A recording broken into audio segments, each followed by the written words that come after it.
machine.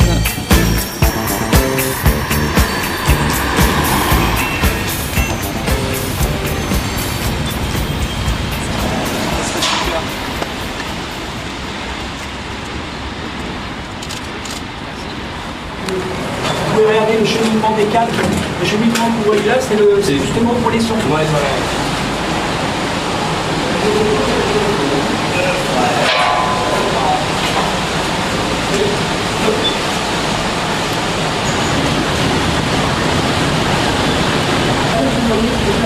Alors ici nous sommes dans un grand collecteur principal et ici c'est un branchement d'un immeuble qui arrive. En fait dans le collecteur il y a plusieurs branchements qui vont arriver, plusieurs petits collecteurs qui vont arriver.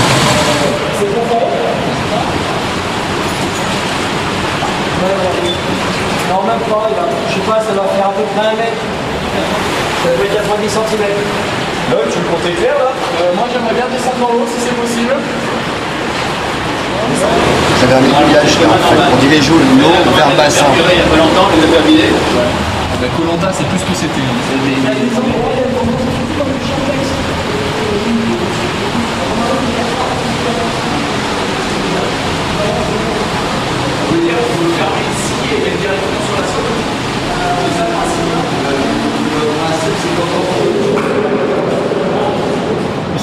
Ce qu'on appelle un bassin de désablement, c'est simplement que les effluents chargés donc de sable et de matière assez on va dire, plus lourde, ben, viennent se déposer par décantation dans ces bassins, dans ce bassin notamment. Ici.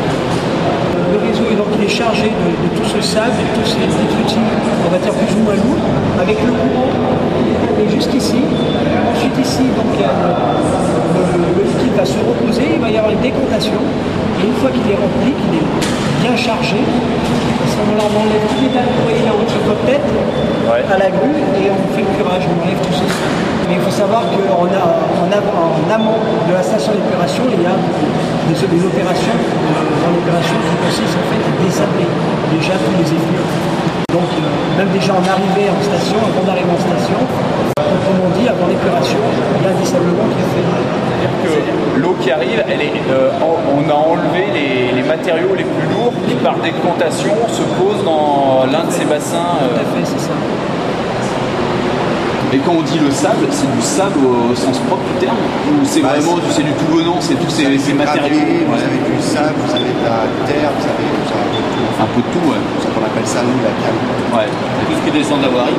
Tout ce qui descend, ouais, voilà. C'est surtout les eaux, pas les eaux usées, mais les eaux pluviales qui se retrouvent chargées de toute cette canne. Oui, j'ai l'impression que ça a servi. C'est vite, hein.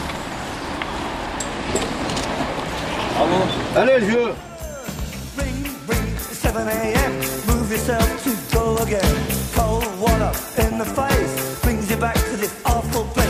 Knuckle merchants and your bankers too. Let's get up there. Donc en fait ici vous êtes à l'unité maintenance mécanisée, donc c'est la partie mécanisée du service assainissement. Ouais. Donc on utilise des véhicules d'hydrocurage pour faire le nettoyage du réseau d'assainissement. Voilà. Donc le curage, le principe il est très simple en fait, hein. Vous avez de l'eau qui est mise sous pression par l'intermédiaire d'une pompe haute pression, donc c'est un peu le principe d'un Karcher. Alors je ne sais pas citer de marque, mais c'est un peu le même principe, c'est un gros Karcher. Ouais. Et donc au bout d'un flexible, on installe un outil de curage, donc on appelle une tête de curage. Ouais. Donc la pression d'eau fait avancer cette tête de curage et ensuite avec un système hydraulique, on ramène ce tuyau avec cette tête de curage donc qui se trouve au bout, décolle et met en suspension tout ce qui se retrouve sur le fond du réseau, donc qui ne bouge plus. Ouais. Donc on ramène tout ça jusqu'à un bouchon d'extraction.